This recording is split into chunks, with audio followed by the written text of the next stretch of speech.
She was plain, overlooked, and forgotten, until the Wolf King's eyes found her. The decree came on a wind that smelled of rain and iron. By sunset, criers' bells were shaking the dust from every lintel in the village, and the parchment nail spiked to the well-beam had already been smudged by a dozen damp thumbs. By royal command, it read, all maidens of age shall present themselves at the choosing within the great hall of Hyphen. To abstain is treason. To conceal is to invite the crown's wrath. Rowena read it once, twice, then lowered her eyes to the mending in her lap. The net her father used in spring still tore the same, no matter how fine she stitched. She could feel them watching her stepmother's pinched mouth, the pitying glance of the neighbor woman, Sabine's careful smirk, bright as a fishhook. "Fold your hands," her stepmother hissed. "You look like a goose gawping." Rowena obeyed. She always obeyed. It was easier. Her father stood a little apart, the habit of absence draped over him as surely as his worn coat. He did not look at her. He had not much looked at her since her mother died. Rowena had freckled skin, quiet hands, and a talent for being invisible. Sabine had a laugh like bells, a waist that laced tight, violet ribbons, and a face people remembered. It had never troubled the house that one girl passed quietly through rooms and the other lit them on fire.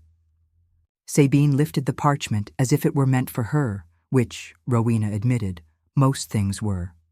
All maidens, Sabine read, adding that little breathless lilt she gave anything that might soon be hers. Rowena, you'll be needed to carry my spare slippers. Her stepmother's eyes flicked, sharp as a needle.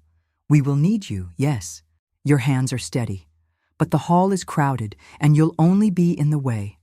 Best to stand behind the tapestries when the king walks the floor.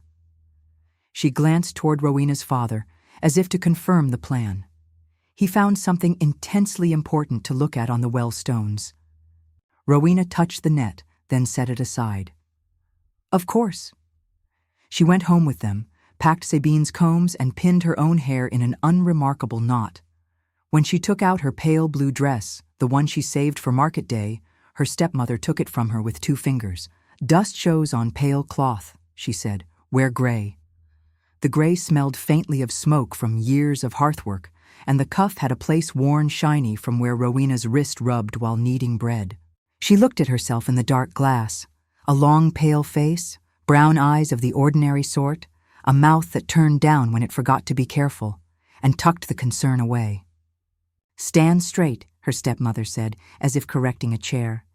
I always do, Rowena said softly.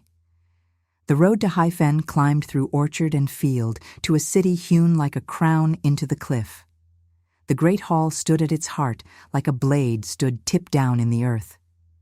Every step nearer multiplied the perfume in the air, rose and amber and even, somewhere, the dangerous whisper of wolfsbane. Rowena's stomach tightened. Of all the stories told in low voice and fireglow, the ones about the king were told quickest and watched the door while they were told. He was the Wolf King, people said. His line carried the old blood like a storm carries lightning. The choosing was not a pageant of flowers and velvet. It was the older rite. His wolf would walk the length and breadth of the hall in his skin, but not his reason, searching the way wolves do, by scent, by pulse, by that place beneath names where truth lives. If the wolf found his mate, he would claim her with one word. If it did not, the council would take that failure into their hands. A king without a queen spiraled to ruin. Everyone knew that. They reached the gates with the rest of the county, ushered and counted beneath banners that snapped in a sky trying not to rain. The marble floor drank light from 100 windows and gave it back as a cool glitter. Sabine's hand stayed looped into her stepmother's arm. Rowena trailed, folded, tucked. She knew how to be small in a crowd. She knew how to make herself a shadow at noon. The nobles were already assembled like a summer garden, peony and poppy, sharp thorns hidden under embroidery. Rowena saw Lady Isola, whom even the dairymen in the outer villages had heard of, raven hair coiled like rope, lips stained pomegranate, shoulders bare to the collarbone. Men turned when she moved. She did not turn for them. "Do not stray," her stepmother said tightly. "And if one of the ushers shows you the draperies on the east wall, go. There's a small passage there where you can stand without blocking a lord." "Yes," Rowena said. She was still forgetting to breathe right when the horn sounded. The hall swallowed the sound and grew quiet. The doors at the far end opened, and the king entered, alone. Rowena had never seen a crown worn like that, lightly, as if it were not a burden, but an oath. He was taller than she expected, and not as young as Sabine had gushed. Not a boy king, but a man carved by winters. His hair was dark, his cheek was rough with the suggestion of a beard, and when he looked down the length of the hall, the air changed, the way it changes before storm. He was not shifting, this was his human face, but the wolf moved beneath his skin like a tide. Soren, she thought. The name moved through the room, unspoken, like a current beneath dancers' feet. The old laws did not ask words first. They asked silence. The king began to walk. He moved among them, and the hall held its breath. Rowena felt the shift of air as he passed a tall woman in emerald, with a laugh too ready. He slowed, and then moved on. He paused by a trio of high-born girls who all trembled exquisitely, and then went pale when he did not take their hands. He passed Sabine. Sabine tilted her chin to show the exact right curve of throat, and breathed in the precise way to call attention to a glossed mouth. The king's eyes slid over her as if over a painting framed by too much gold. Rowena, at the east wall, kept her eyes on the tapestry. It showed a hunt. Stag in a forest, dogs leaping, a single figure on a dark horse looking back over his shoulder toward something the others did not see. She liked his face. She liked that he was listening to something not on the path. She drew a breath, trying to steady the tremor that had slid down into her hands. The scent in the hall was a storm of flowers and fear. But under it, just for a moment, came something simpler.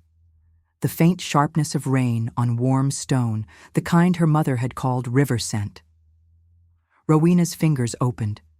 She felt it fill her chest and smooth the frightened flutter there without her thinking it to.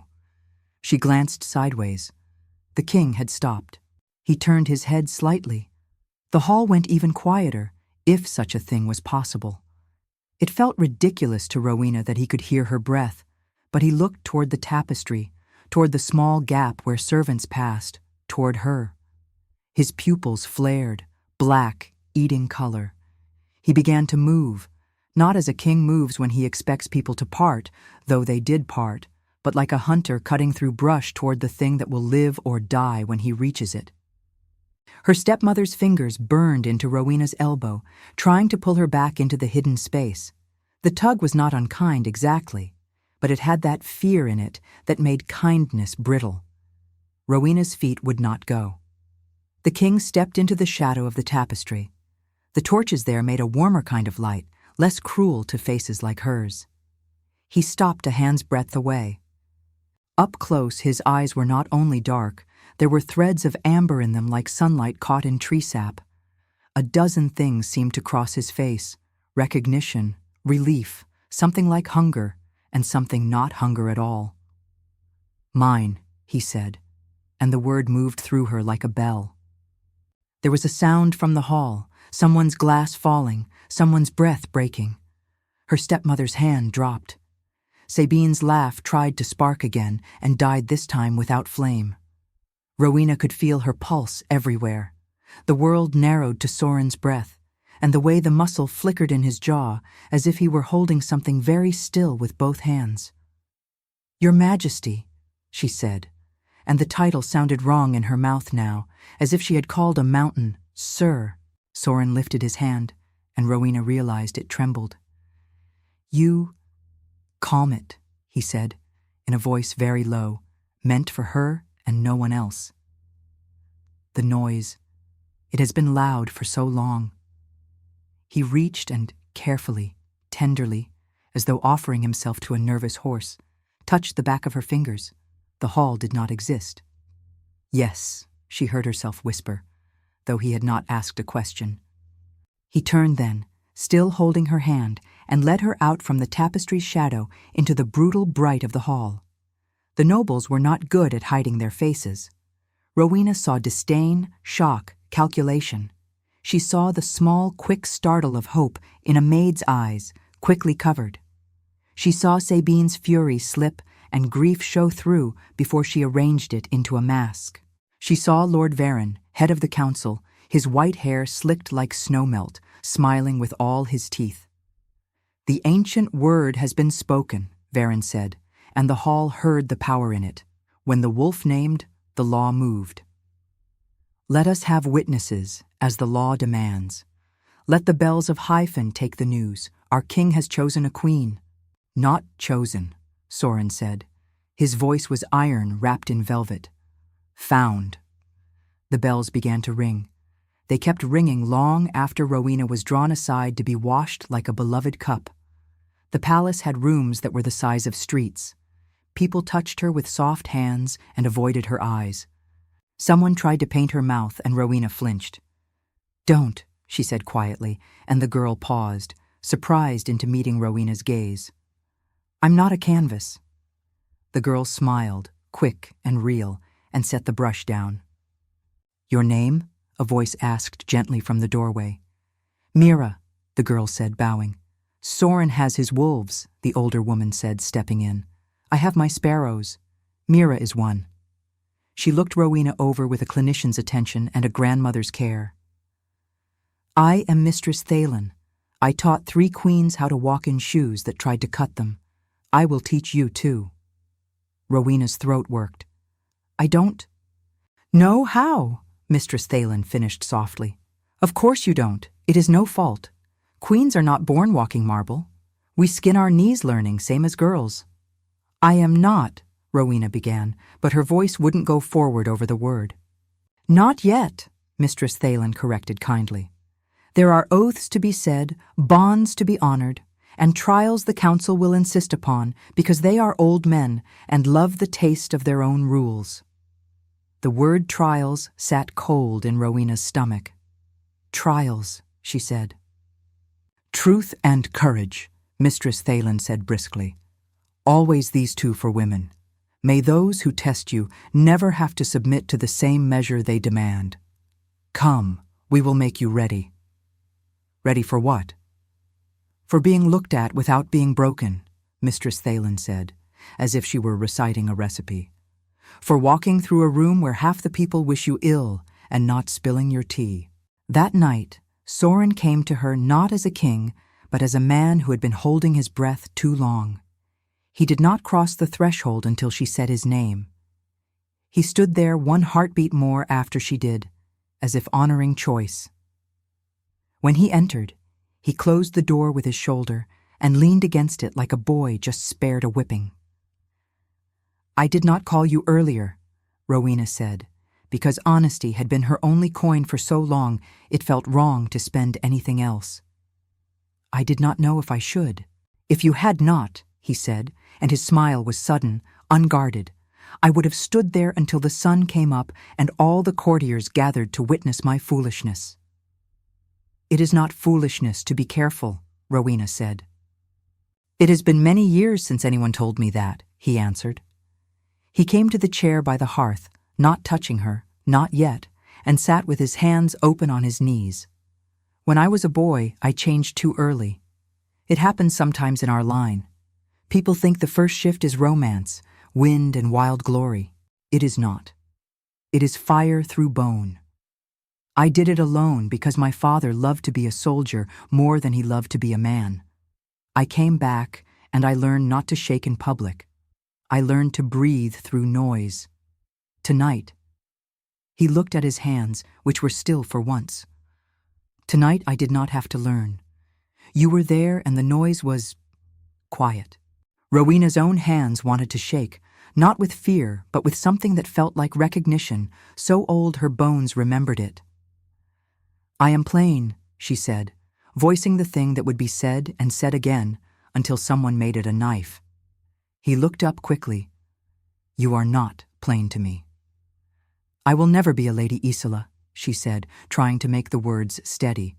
I will never walk into a room and have it bow by accident. I will never be Grace without trying. Soren's mouth twitched, the shape of an almost laugh she had not expected. Grace without trying, he repeated. Do you know what I have had of that? Rooms that bow because I am king, not because I have earned the bow. Women who learn the steps to a dance meant to hide things. I do not want without trying, Rowena.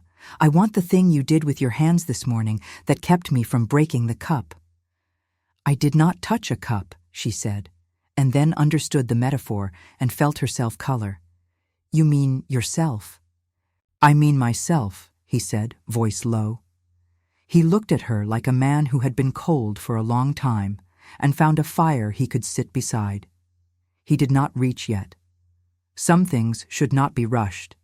They sat until the logs collapsed, sparks winging up like tiny birds. And when his head dipped at last, she said, Sleep. And he smiled again and went, like a disciplined hound released, before he did anything that would make morning harder. By morning, the council's summons had arrived.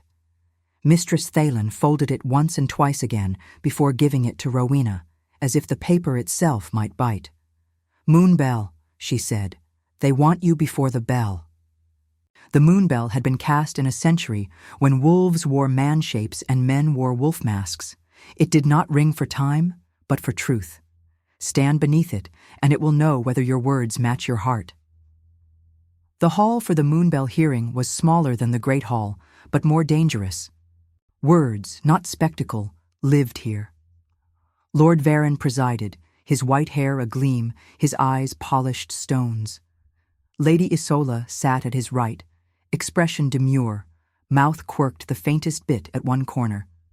Soren entered by a side door and stood behind Rowena, not one step more, as if he meant to say, I do not put myself between her and the world, but the world should remember I am here. Rowena of Bracken Street, Varon intoned, you are named by the king as mate and future queen. By the statutes of Fenrian Accord, we demand the proofs. Demand, Soren said softly. The word could have cut bread. Require, Varon amended, smiling. Tradition binds us all, Majesty. Rowena stepped under the bell. Its skin was silvered with age, 1,000 touches polished bright. Mira had told her not to fidget. Rowena folded her hands and imagined bread dough cool beneath her palms. Ask, she said. Varon spread his hands. What is your intention toward this kingdom, girl? To keep what is good, mend what is torn, learn what I do not know, Rowena said. The words were not rehearsed. They were the only ones she had. The bell thrummed, a small sound like a cat's purr. Do you seek the crown for wealth? Lady Isola asked sharply, her voice sweetened enough to pass for kind. No, Rowena said simply. I hardly understand wealth. The bell made a soft sound of assent. Do you love the king? Someone called from the back, crude and meant to make her stumble. Rowena's heart tripped. Soren did not move. I do not know him enough to name it yet, she said, throat thick. But I know this. I do not fear his wolf. The bell rang once, clear as ice breaking on a river in spring. The sound penny-dropped into every listening mouth. Varon's smile returned, thinner now. Very well. The first proof is satisfied. The second courage shall be tested tomorrow in the Moon Garden, as the statutes provide. The Moon Garden? Rowena asked, too softly for most to hear. Soren did, of course. A maze, he murmured, voice for her alone. Old, cruel in the way old things can be, but not unjust. You will walk it. They will try to frighten you. They, she asked. Those who dislike being told yes, he said, with dry humor. He did not ask if she wanted to withdraw. He did not tell her she must go on. He walked with her afterward to the edge of the garden itself, iron gate ribs arcing up like the empty bones of a beast. The hedges towered, leaves dark with late summer, moonflowers braided through them like ghosts. "There is an assassin at court," he said in the same conversational tone one might use to suggest a shawl if the evening turned cool. Rowena stopped. "Then the test is not just a test." "It never is," he said. "Varen keeps his hands clean by keeping them folded.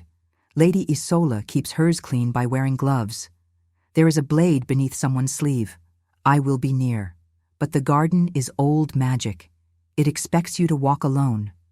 If I break that law, the law breaks back." Rowena took his hand of her own accord then, surprising both of them, and squeezed. "Then I will walk," she said, steadying herself with the words, "and I will not run when the hedges whisper." "You may run," he said, mouth slanting. "Running is allowed. Panic is what they want. Choose your speed as you please." Night laid itself over Hyphen like velvet the next evening. The moon was a pale coin cupped in a cloud's hand. The garden's gate opened at Rowena's touch. She stepped inside, and the air changed, a hush too deep for ordinary wind. The path forked almost immediately. Rowena went left. The hedges leaned. Somewhere far away, a bell rang that was not the moon bell. She pressed her palm against the hedge leaves and found them cool and very alive. The first thing the garden gave her was voices, not cruel ones, the ones you carry yourself. She heard her stepmother remarking on the shape of Rowena's hands, useful, not pretty, and Sabine's small cruelty about Rowena's shoes, and the silence that had fallen in the house after her father stopped telling stories, which had been the worst voice at all. She breathed in once, twice. "I know you," she said softly. "You are old companions. You do not get to steer." They quieted. Not completely. Quiet is never complete, but enough to walk. Halfway to the heart of the maze, the voices changed. A shadow slipped across the path like an eel in water. Rowena turned her head and saw nothing. She took another step, and the path behind her filled with hedge as if it had never been. She did not let herself spin. She kept walking. A shape detached itself from the hedge then, cloaked, face hooded. The hedge whispered, "Run!" in 1,000 whispering leaf voices. Rowena stood. "Your Majesty," a mocking voice said from the hood, "or do we call you Mouse?" Rowena did not answer the taunt.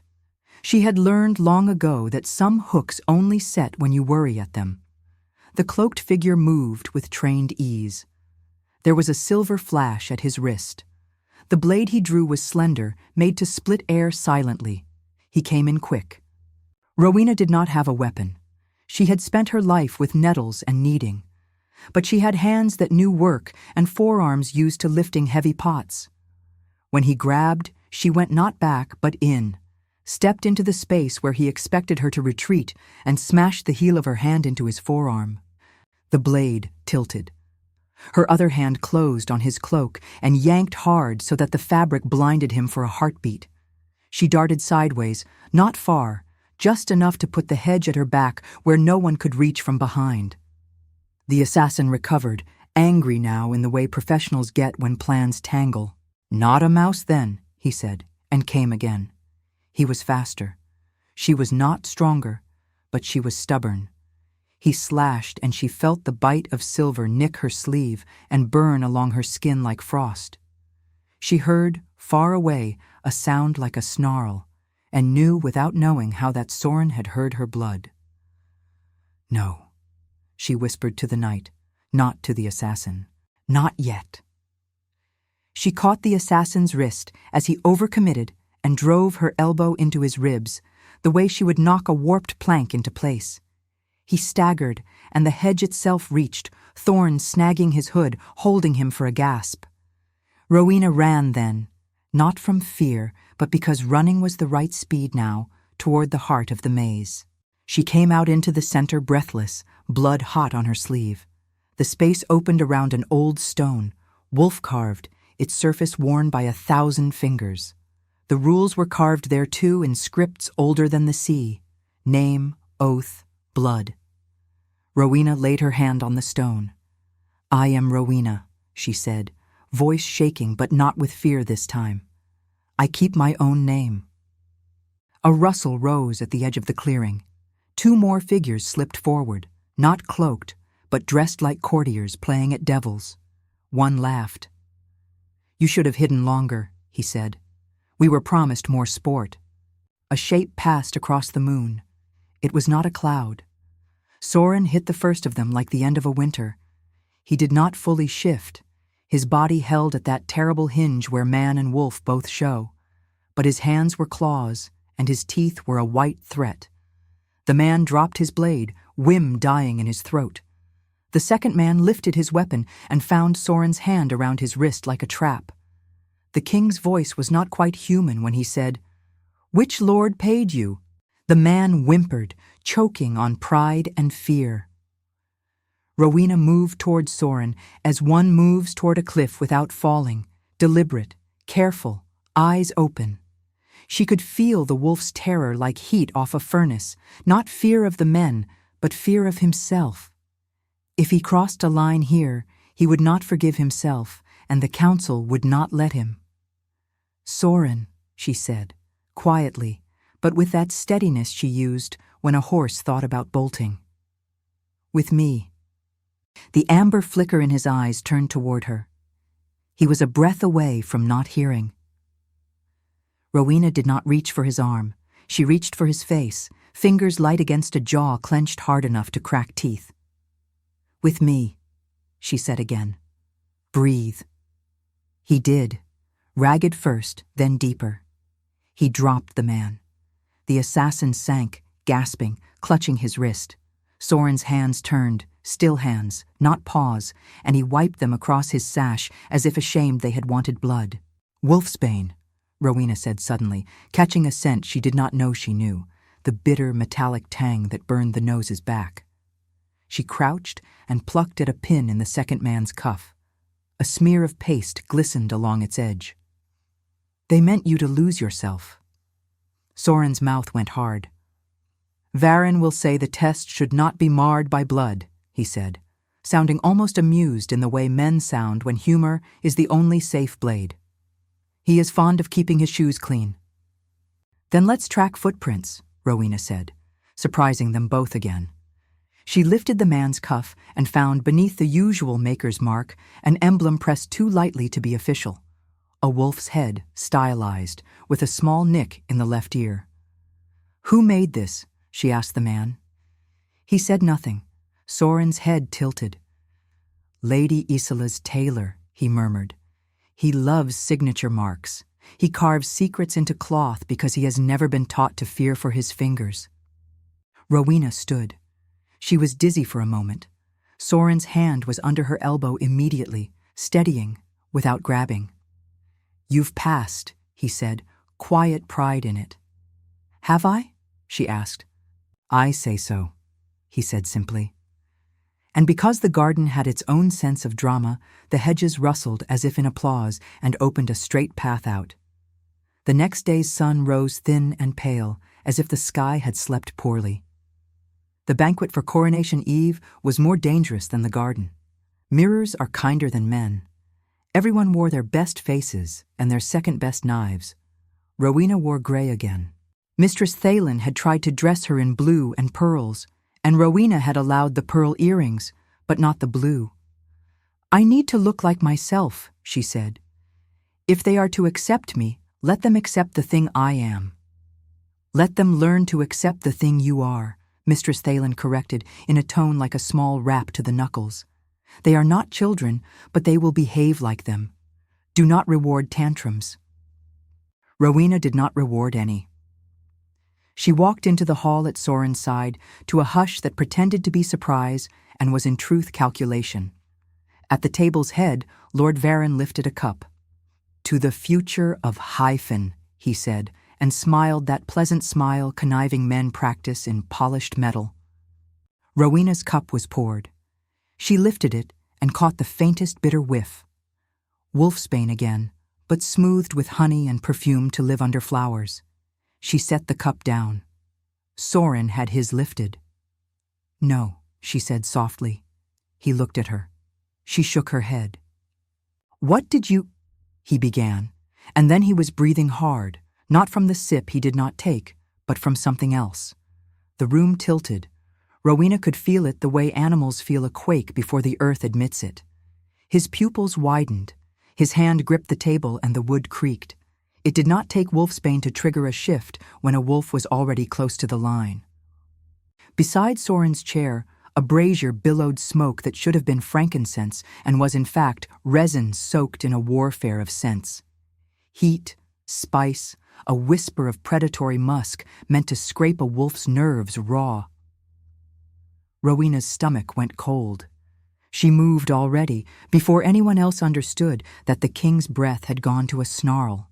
"Do not," Lord Varon began smoothly, rising with his hands up as if to calm a skittish horse, "alarm the guests." "Quiet," Rowena said without looking at him, and the sheer surprised obedience that fell on the room would have been funny in any other hour. Soren was halfway between. His shoulders had bunched, his teeth bared in a sound that had no words left in it. The guards at the wall were white-knuckled on their spears, uncertain whether to step in or flee. Rowena stepped into the curve of his arm, even though he did not know what an arm was just then. She set her palm flat to his chest. She was not a mage, she had no training. She had, for once, the feeling that she was exactly where she had to be, and what she had always been was enough. "Soren," she said quietly, and the name was an anchor, an oath. "With me, look at me." His eyes slashed to hers. There was a man behind them, trapped in a storm. "Mine," he said, but it came out a sound that tore on both edges. "Yes," she said, "and I yours. Breathe." She took a breath, a deep, filling one, like you take on riverbanks in spring. He watched her throat work, her chest rise, and some old animal part of him mirrored it because that is what bodies do before minds agree. He breathed. She did it again. He did it again. The growl shook, lost its bottom, became a human sound of pain. Someone moved at the edge of the dais, an arrow-thin figure in servant livery, forgotten as furniture, stepping too quick and too smooth. The silver blade that came from his sleeve was meant for the moment Soren faltered, the slice that would make protection impossibly late. Rowena saw it because she had spent her life seeing things and not being seen. She turned and took the small step that changed where the blade would land. It bit her arm, burning like ice. She did not cry out, not out of heroism, out of concentration. Guards roared to life. The assassin was grabbed. Soren made a sound no human throat should make, and twisted, interposing himself and taking the brunt of the lunge the man tried in dying panic. The blade scored Soren's sash and skipped along the belt, biting only leather. It clattered to the floor. Rowena put her foot on it because her feet had always known how to hold things still. She looked up and out over the hall and found Varon's kind smile, and beneath it, for the first time, something that did not match. Her gaze drifted to Lady Isola's hands. One glove was on. The other? Had she removed it earlier? Rowena could not say. She only knew that a smear of resin shone on the glove's palm that matched the scent from the brazier. "Search the braziers," Rowena said, standing straighter though her arm throbbed. "If you find resin, ask who set the fires. Track their orders and their purses." She lifted the assassin's cuff and tilted it to catch light. The faint emblem, like the one in the maze, wolf's head with the nicked ear, gleamed. Rowena turned, arm bleeding, and looked at the haul that would become hers if she earned it. "How many cuts make a killing blow?" she asked no one in particular. "How many small knives?" Varon's voice oiled across her words. "The queen-to-be is agitated. Perhaps we should postpone—" "No," Soren said. His voice was human now, and his eyes were his. He took Rowena's hand where blood had dried, and when his fingers closed, it was like the ring the law would later place, only better. No postponement. They would like dusk to last forever. It is time for sunrise. He led her through the murmuring hall, out to the court of stone where the wolfstone waited. It had been dragged here when the first king's first shift broke him, and his mate brought him back with her mouth on his forehead and a song. No one remembered the words to the song anymore. Bonds grow dust if you let them. The stone, though, did not forget. The court filled. Clouds broke, and the moon looked down without blinking. Soren set Rowena's palm on the stone and placed his over hers, and when his skin touched hers, a heat answered that was not burning, but something older, like finding the right key for a lock and feeling the tumbler's sigh. The wolfstone leached warmth from the palm, it always did. It read the body and then the place behind the body where vows live. If the two who touched it were a lie, the stone would crack like a heart too long frozen. If they were only political convenience, it would stay cold and blank, and the council would write a law to fill the space. If they were true, the stone would remember what it was made for. Rowena felt a vibration begin under her skin, tiny as the tremor in a robin's bones. It grew. Soren's fingers tightened, not with fear, but with a recognition that went down to marrow. Light gathered inside the stone the way water gathers in an old well after a hard rain. It pushed up. It moved through their hands. Rowena swallowed a cry because the joy of it hurt. The wolfstone flamed without burning, moon-white at the heart, and threaded with a pale gold like dawn. The sound that came with it was wolf howl and human song braided, too big for one throat. It lifted hair and dropped ornately designed expressions from faces as if they had been masks on casual hooks. Varen did not smile then. Lady Isola's mouth had gone thin with something that might, if she had been a different person, become regret one day. Sabine stood in the crowd, her eyes wet, and for the first time since the hall, she looked like Rowena's sister, when both were very small and wanted to be allowed to sleep near the fire. Rowena's heart, traitorously kind, ached. It did not change what had been done. The light dwindled. The stone cooled, still humming faintly like bees in clover. Soren stepped back and lifted Rowena's hand to his mouth and kissed the scar the assassin's blade had left. "You are not plain," he said quietly, "for her, for all. You are the shape my life needed and did not know how to ask for." The oath words were spoken. The crown that had felt like a blade sat differently on Soren, as if it had decided to be a circle. Mistress Thalin wept into her sleeve and then pretended she had something in her eye. Mira laughed openly because she was still young enough to think joy should not be guarded. The guards lowered their spears and raised their voices, and the city beyond the walls took the news in with a roar. When it quieted, Rowena asked softly, "May I speak?" Soren looked at her like a man who had been handed a thing he did not know he needed and found it fit his hand. "Always," he said. Rowena stepped forward so she could see the space where the crowd thickened, where her father stood with his hat in his hand and his eyes lost, where her stepmother's mouth drew hard, where Sabine bit the inside of her cheek as if she could control grief with pain. "I was not a mistake," Rowena said, voice carrying just as far as it needed to. "I was only quiet. The quiet one you ignored mends your nets and stirs your soup and holds your secrets. It does not make her less," she swallowed. "I cannot offer favor to those who traded kindness for the convenience of cruelty. But if you learn to cook your own stew, you can sit at my table when winter comes. If you mend a net you broke, you can fish in these waters. If you are hungry, hunger will argue for you better than apology. If you want privilege, earn it."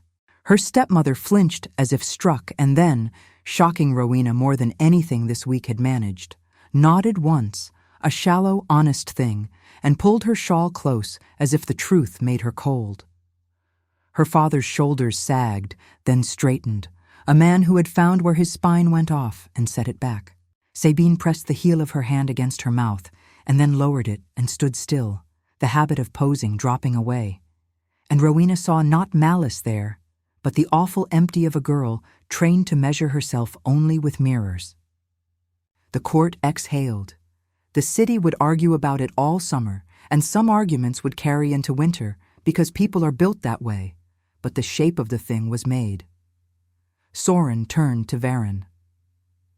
Your trials are satisfied, he said.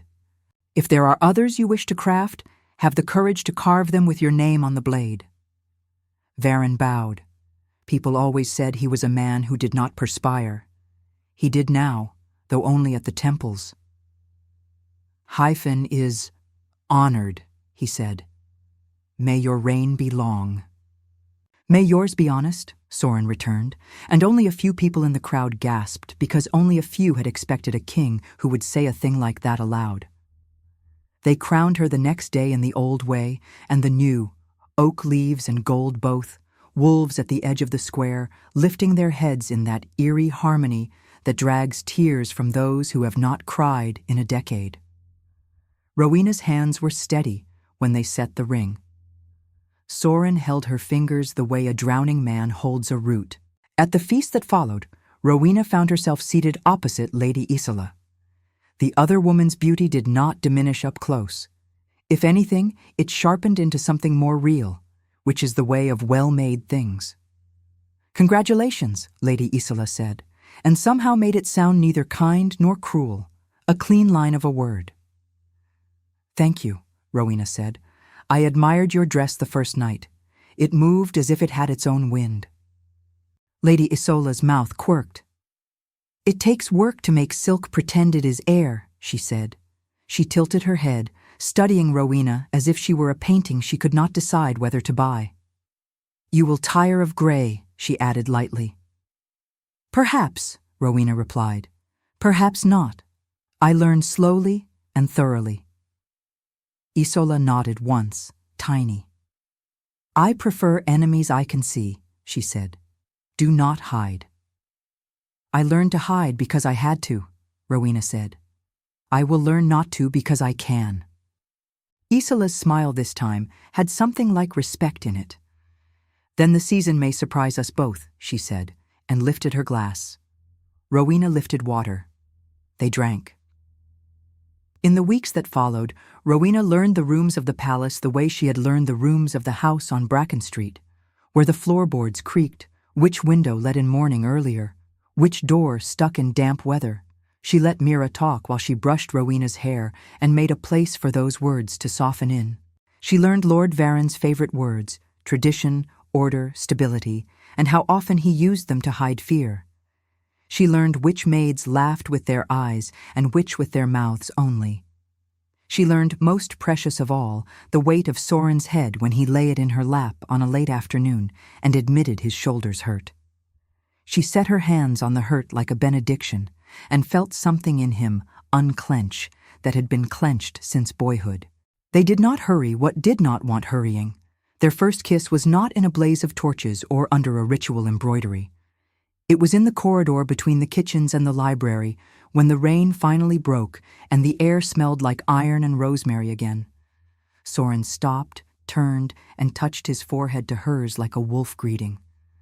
Mine, he said again, but this time it was a prayer, not a claim. And I, yours, Rowena said, and tasted rain on his mouth. Autumn found them on the ramparts in cloaks lined with fur, the city below them clattering differently now, the way a room does when the furniture is set right. Soren looked out and then in, at her profile set against the slate sky. I used to count the ways this could end in ruin, he said conversationally. And now? She asked, smiling a little because she had learned he liked humor served dry. Now I, very stupidly, count the ways it might not, he said, and then I think, ruin or no, I have you. You will have a country too, Rowena said, and then, catching herself, softened it. But yes, you have me. They walked the wall until their ears went cold and their hands were warm. They talked about small things and large ones in the same voice, what color to paint the south shutters, what village needed a new well, how to write laws that insisted men stand in the Moonbell Hall when they accused a woman, so they had to answer as well. Rowena said she would like a day each month when anyone could come and speak not to a steward, but to her, and Soren said he would try not to hover, and Rowena said he could hover at the far end of the room, and he laughed and said he would hover extremely attractively. Your Majesty, a guard called from the stair. A messenger from Bracken Street. Rowena's heart made that small, soft ache again. "Send them up," she said. It was her father. He had washed. His hat had been battered into a new shape that suggested he had tried. He carried no gifts. He carried something more difficult. "I was not brave," he said before she could speak. "Your mother deserved a better man, and you deserved a better father. I did not know how to be either. The well fell in, and I did not know how to dig it out." Rowena swallowed. The wind was kind and did not whip her hair into her mouth. "You came," she said. "I came," he said. "I brought you." He fumbled at his coat and brought out a small tin, the kind sailors use for tea or spices. "Your mother's rosemary," he said awkwardly. "You left the plant. I took a cutting. I kept it. I thought you might want it for whatever place for your rooms." Rowena took it. The scent jumped at her, river on stone.